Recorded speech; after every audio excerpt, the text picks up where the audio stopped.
Welcome to Five Stones Podcast today. We've rebranded since Collin was back. So I'm Raymond, a.k.a. the Real Estate Monkey, and today I still have another New World Maduro cigar. That's what I've got today. This is a La Gloria Cubana Series R Black box press Maduro. I like those. And I am trying a new brand to me. Well, not a new brand, but a new type. The CAO Session. The Session? Yeah. Very good. Nice, dark, full flavored. So I noticed, I see a theme with all of us running through the dark cigars and the Maduros. I think a more seasoned smoker likes a Maduro full-bodied. And I like the box press, just personally. Yeah. I think it's a lot like coffee. I think people, when they start out drinking coffee, you know, they put sugar and milk and cream and all that to kind of get by. And then eventually you see most people move to, you know, straight black sugar. Drinking is the same way. You start with Long Island iced teas, and then you're drinking scotch and moonshine by the time. My only daughter turned 21 recently, and her first drink was a strawberry daiquiri.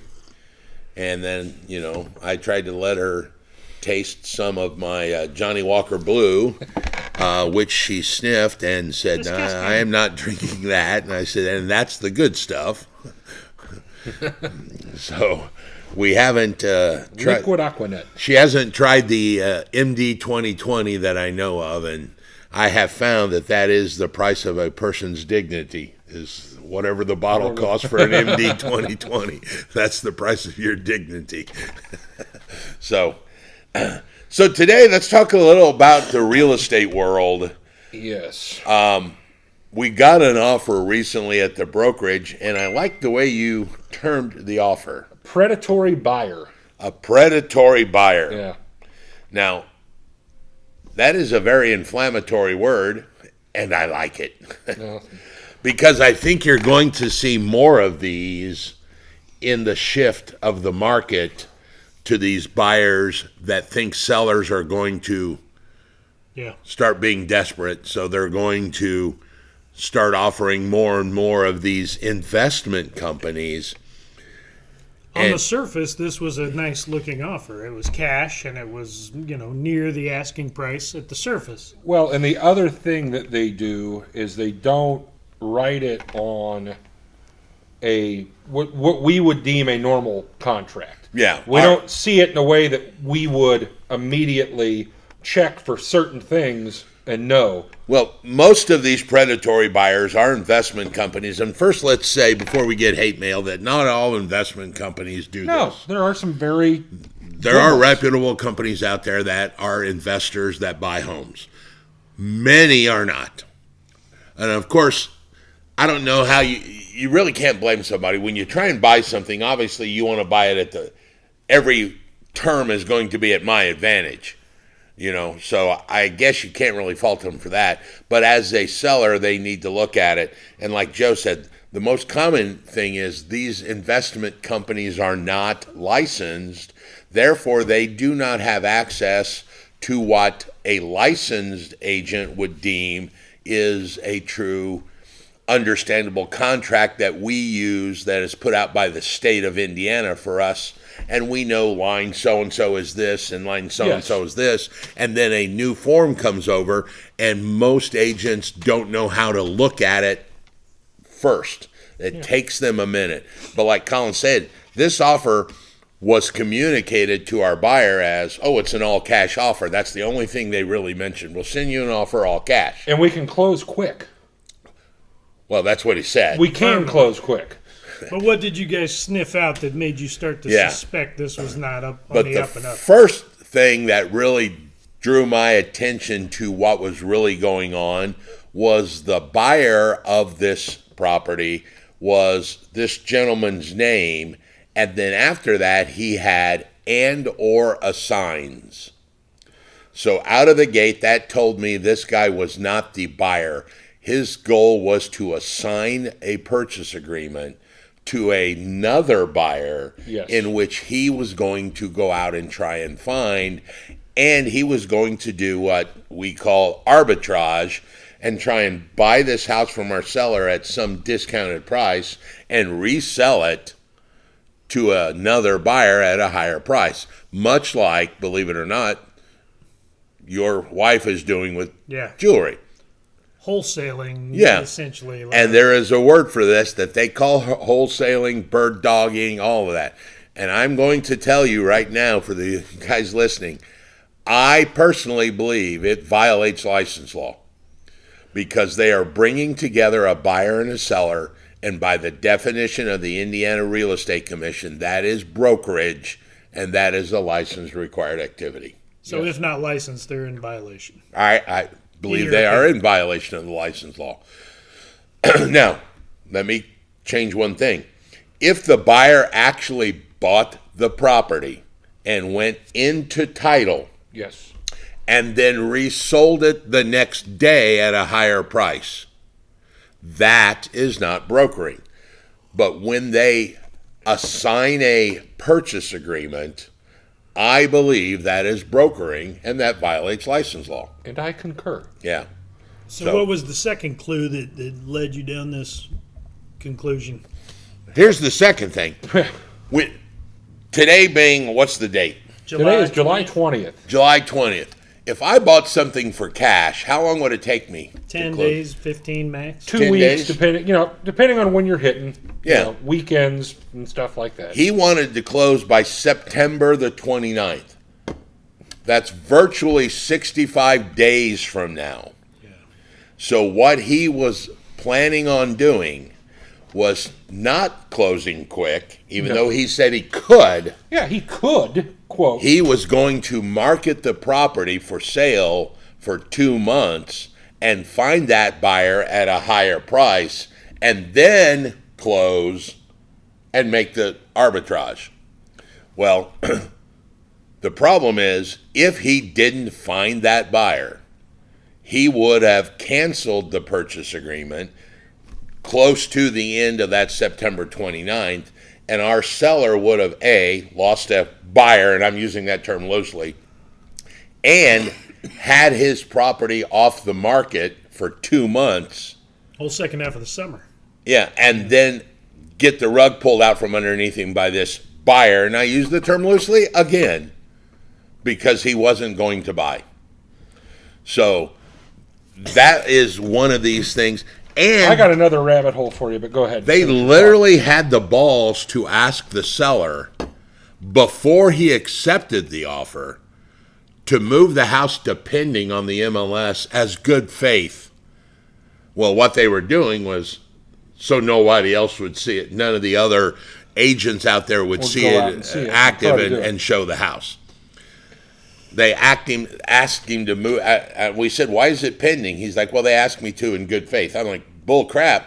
That's not good faith. They're blocking. So they were in no way doing anything beneficial to our client. So and it bordered on predatory. Let's take this down a different rabbit hole. This situation isn't going on in this case, but let's say, for sake of argument, you have a realtor that owns a home.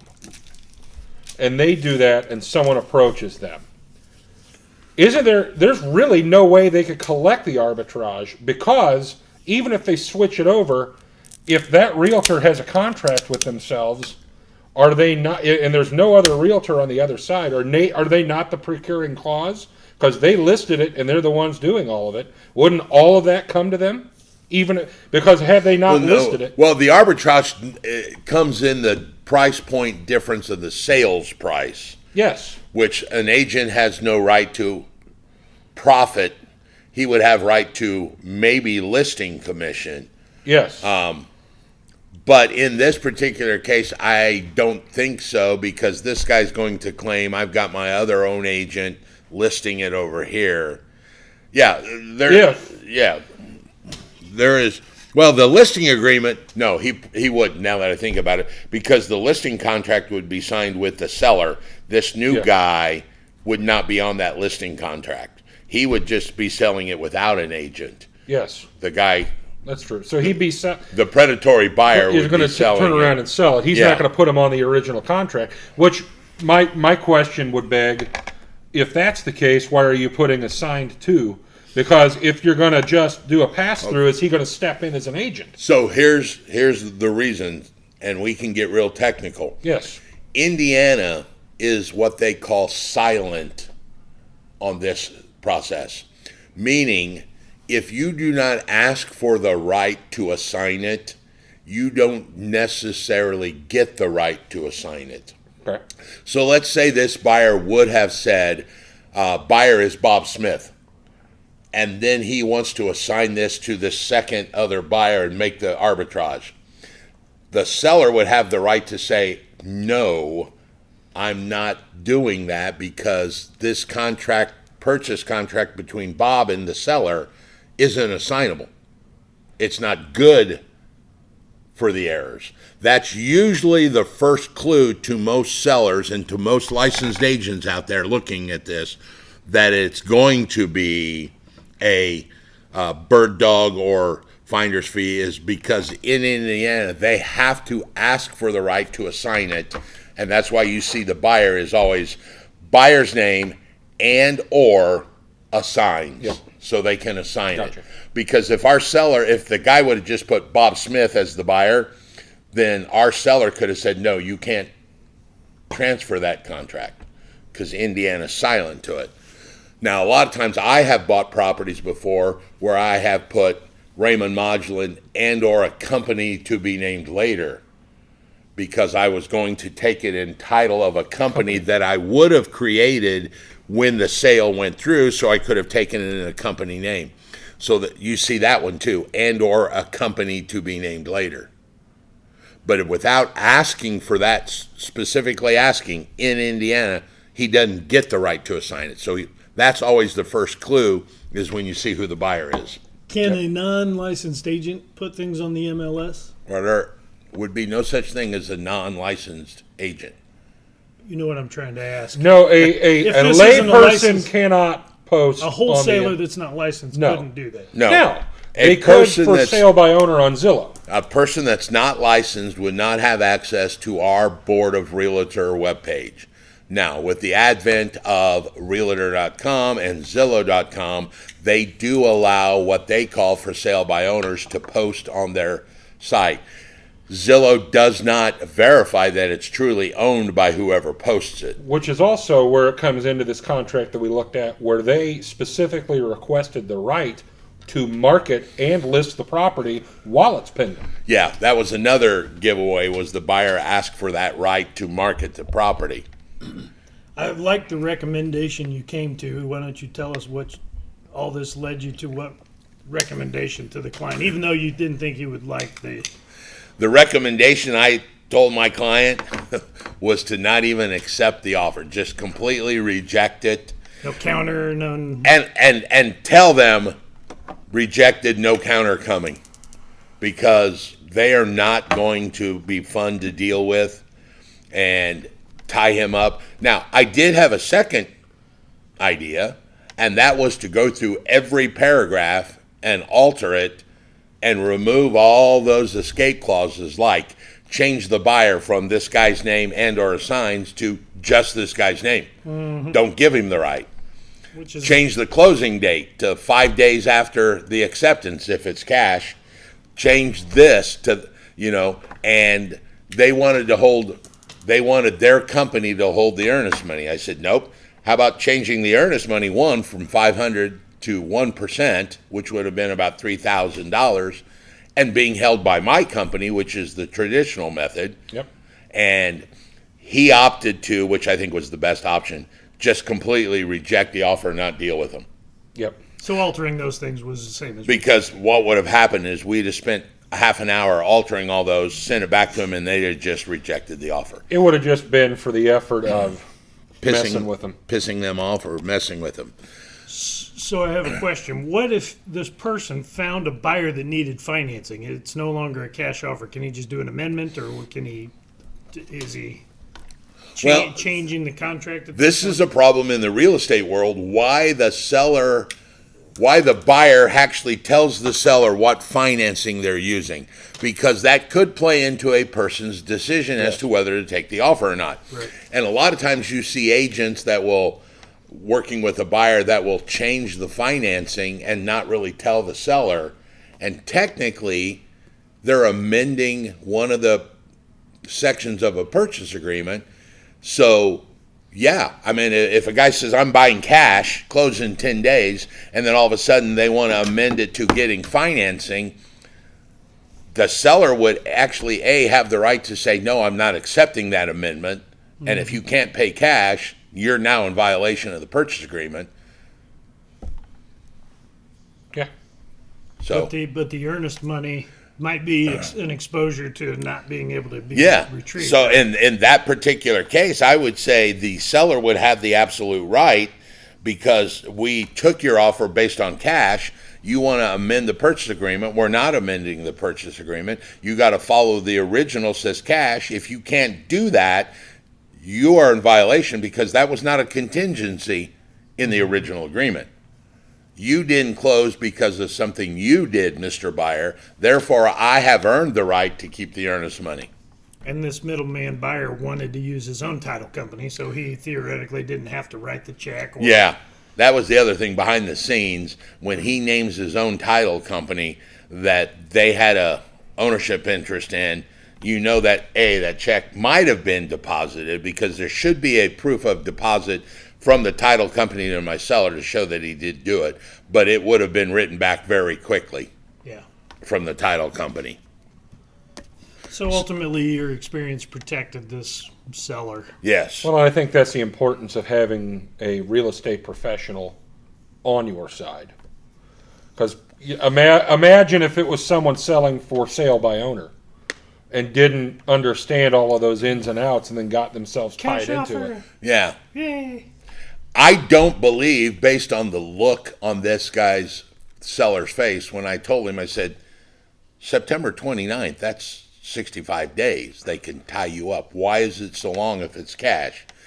And he really didn't have a solid. He's like, yeah, that is kind of long. Mm-hmm. So even he read it and didn't really register until somebody with experience went, dude, did you check that date? That's 65 days for a cash offer. See, and it all comes down to when they talked to him on the phone and said, they could close in 10 days. They weren't going to. They could close in 65 days. They could not close. The other point that I maybe want to harp on is what you were alluding to.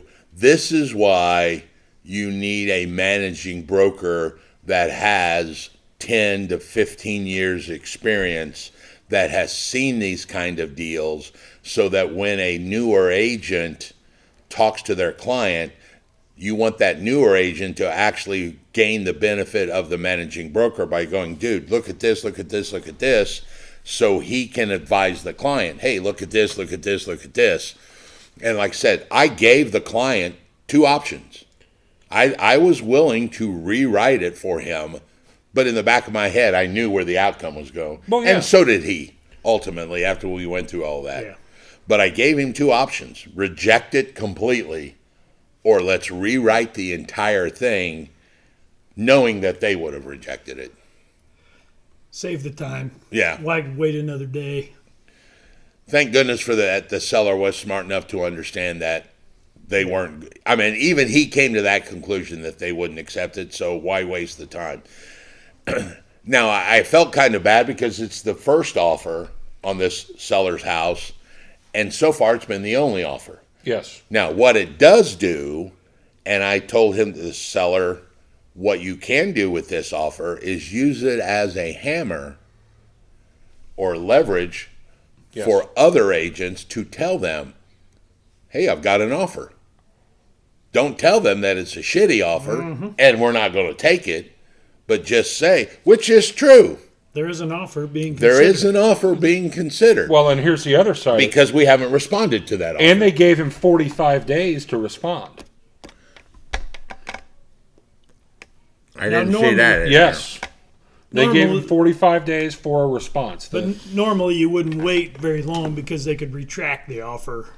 And that was my point to him. So if they tell you that you have 45 days to respond, that's great. But tomorrow they might walk into another house that they want more, and then they just simply rescind the offer and move on. Because if you haven't responded, yes, they can rescind quite easily. I can't believe that they actually asked him to pend it in good faith before he even accepted the offer. That was curious to me. Nothing surprises me anymore. People are bold. Well, was it effective? Well, it worked. He did it.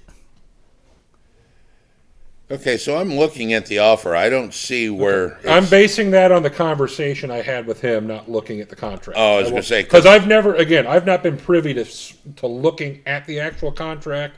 When I was talking with this gentleman yesterday, I was told, they told me I have 45 days to respond. Yeah, the contract does not have even... So this is a very poorly written contract. There's not even an expiration date on the offer. So hypothetically, he could wait 90 days and sign it, and they would be under Theoretically, we could use this against themselves. Like I said, if he gets nothing by the... Accept it later, and they go, well, wait a minute. No, this offer doesn't have an expiration on it. I'm looking at the offer right here. There we go. Virtually, this offer is 2 pages, and it is very weak from the get-go. It would have been better if they had gone to Google and downloaded a contract. I think they did. I don't know. They went to Google. They didn't go to Google. Yeah. So there are predatory buyers, and I think we're going to see more of this kind of situation as sellers become more and more desperate to sell with the market shifting a little bit. I think we're in the lurch. We're right in the middle of the transition point. But we've reached this was stuff that was going on in 08 and 09 that I remember seeing. And people were just desperate to sell their stuff because they were underwater and toast. Yeah. I mean, whatever we can accept. And then I can show the bank that I'm selling this so that they don't throw me out. Yeah. Yeah.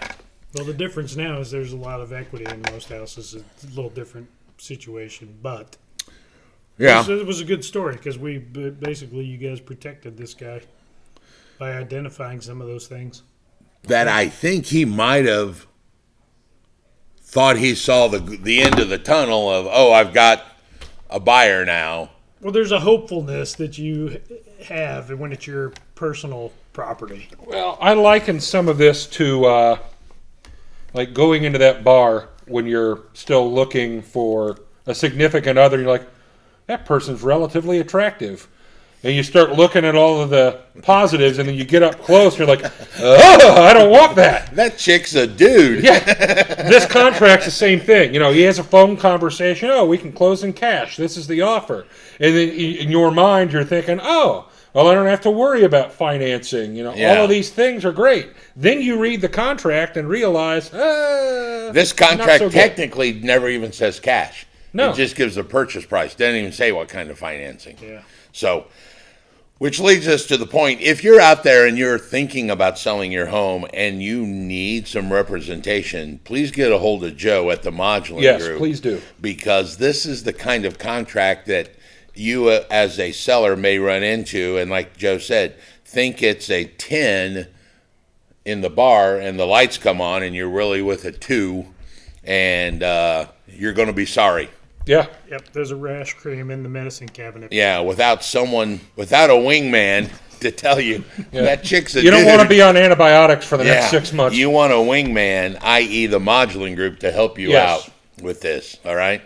That's why we exist. Yes. And clearly we have a managing broker with years of experience, not someone that has just made it over the 2-year mark and decided they wanted to do their own thing. Yeah, so. You can't possibly learn enough in 2 years. Yeah. I think we beat this, but I think watching out for predatory buyers, and I like that word. Yeah. I don't know if it's been coined. If it's not, it hasn't by Joe coined now. As predatory buyers. Takes the heat off predatory lending for you for a while, doesn't it? Don't point that word at me, please. Got anything else today? Nope, I think it's time. Hey, other thing I want to tell you guys. If you have topics or anything you're interested in, make a comment below on these videos. Tell us what you want to hear about and what you want to talk about.